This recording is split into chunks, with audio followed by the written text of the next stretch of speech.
ہم اپنے مجاہد کے مکان پر آ گئے. دروازہ اندر سے بند کر دیا تھا. میں نے آہستہ سے مخصوص دستک دی.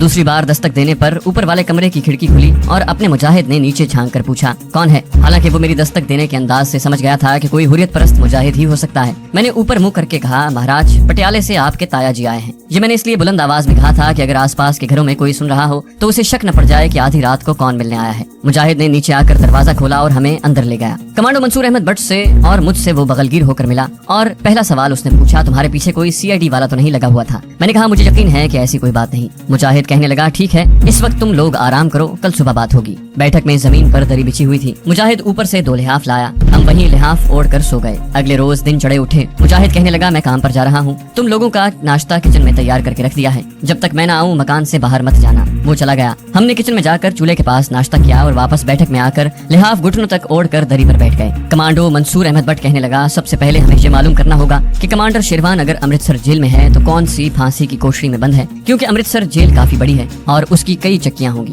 میں نے کہا اپنا مجاہد یہ سب معلوم کر لے گا. اس نے سراغ رسانی کے لیے کچھ خاص آدمی رکھے ہوئے ہیں جو وادی کے کشمیری مسلمان ہی ہیں اور اس شہر میں محنت مزدوری کرتے ہیں. 1 گھنٹے بعد مجاہد آ گیا. وہ ہمارے پاس ہی دری پر بیٹھ گیا. اب بتاؤ یہاں کیسے آنا ہوا. جب ہم نے اسے بتایا کہ بھارتی فوج نے ہماری کمین گاہ پر حملہ کر کے کمانڈر شیروان کو گرفتار کر لیا ہے اور ہماری اطلاع کے مطابق اسے امرتسر جیل میں منتقل کر دیا گیا ہے تو وہ سر جھکا کر کچھ سوچنے لگا. پھر ہماری طرف سر اٹھا کر بولا یہ اچھا نہیں ہوا. کمانڈر شیروان کا پکڑا جانا ہماری تحریک آزادی کے لیے برا شگون ہے, لیکن خیر کوئی بات نہیں. اس وقت کشمیر کا بچہ کمانڈر شیروان ہے. کمانڈر منصور نے کہا ہمارا خیال تھا کہ کمانڈر کو انڈین ملٹری انٹیلیجنس جموں کے انٹروگیشن سینٹر میں لے گئی ہوگی, لیکن ہمیں اطلاع ملی ہے کہ کمانڈر کو امرتسر جیل میں پہنچا دیا گیا ہے. وہ تحریک آزادی کی بڑی اہم شخصیت ہے اور بھارتی فوج اور کشمیر کی ہندو پولیس ایک مدت سے اس کے پیچھے پڑی ہوئی تھی. میں نے کہا ہم اپنے کمانڈر کو امرتسر جیل سے نکالنے آئے ہیں. مجاہد نے سگریٹ سلگا لیا اور اس کے ہلکے ہلکے کش لگاتے ہوئے سامنے دیوار کی طرف دیکھ رہا تھا. منصور احمد بٹ نے کہا سب سے پہلے تو اس بات کی تصدیق ہونی چاہیے کہ کمانڈر شیروان امرتسر جیل میں ہی ہے.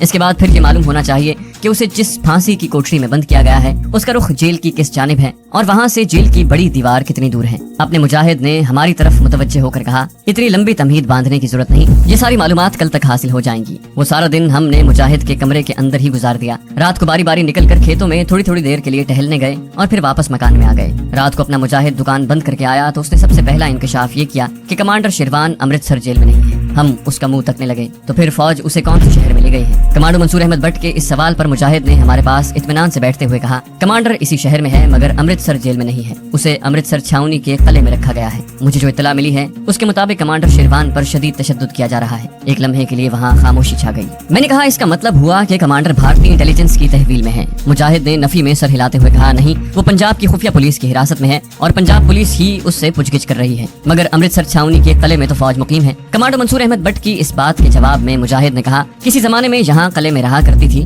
مگر اب ایک عرصے سے یہ قلعہ پنجاب کی خفیہ پولیس کا ہیڈ کوارٹر بن چکا ہے. یہاں بڑے خطرناک مجرموں کو لایا جاتا ہے اور ان سے پوچھ گچھ کرنے والے بے حد ظالم, سنگدل اور تجربہ کار پولیس افسر ہوتے ہیں. کمانڈر منصور احمد بٹ کہنے لگا کمانڈر شیروان کبھی زبان نہیں کھولے گا, لیکن یہ لوگ قلعے میں اس پر تشدد کریں گے. مجھے خطرہ ہے کہ تشدد سے کہیں کمانڈر شہید نہ ہو جائے. مجاہد نے کہا اس بات کا امکان موجود ہے کیونکہ اس سے پہلے قلعے میں ہماری رپورٹ کے مطابق ایسے کئی مسلمان شہید ہو چکے ہیں جس پر پاکستانی جاسوس ہونے کا الزام تھا اور جنہیں پنجاب پولیس نے وحشیانہ تشدد کا نشانہ بنایا اور وہ شہید ہو گئے. میں نے مجاہد سے کہا ہمیں ہر حالت میں جتنی جلدی ممکن ہو سکے کمانڈر شیروان کو قلعے سے نکالنا ہوگا. اس سلسلے میں تم ہماری کیا مدد کر سکتے ہو؟ مجاہد نے سگریٹ کی راکھ جھاڑتے ہوئے کہا صرف کمانڈر کو قلعے سے باہر نہیں نکال سکتا, باقی تمہاری ہر قسم کی مدد کر سکتا ہوں. میں نے مجاہد سے کہا کیا کسی طرح ہمیں یہ معلوم ہو سکتا ہے کہ کمانڈر کو قلعے میں کس جگہ پر رکھا گیا ہے اور جس جگہ پر رکھا گیا ہے کہ اس کا رخ قلعے کی 4 دیواری کی کس جانب ہے؟ مجاہد نے آہستہ آہستہ سر ہلاتے ہوئے کہا یہ معلوم ہو جائے گا. کمانڈو منصور احمد بٹ نے سوال کیا کیا ہمیں یہ بھی معلوم ہو سکتا ہے کہ قلعے کے اندر خفیہ پولیس کے دفاتر